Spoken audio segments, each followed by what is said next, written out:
Nagresulta sa pamamaril ang allegedly hindi pagkakaunawaan ng dalawang magkaibigan sa Avocado Street, Barangay Mambaling, Cebu City, pasado alas 3 ng hapon ng Lunes, Mayo 20. Kinilala ang biktima na si Chester Gian Sabillon, 33 anyos, isang e-bike driver, habang ang itinuturong sospek ay kinilalang si Ramil Ortega, pawang mga residente ng lugar. Napag-alaman na binaril ng 4 na beses ng sospek ang biktima at tinamaan ito sa dibdib at mukha.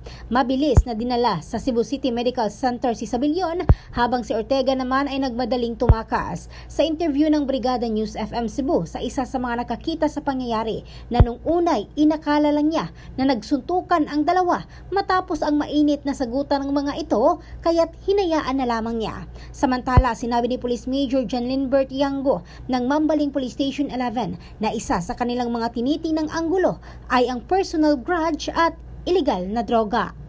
In the heart of changing lives, ito si Michelle Craste ng Brigada News Philippines, the Music and News Authority.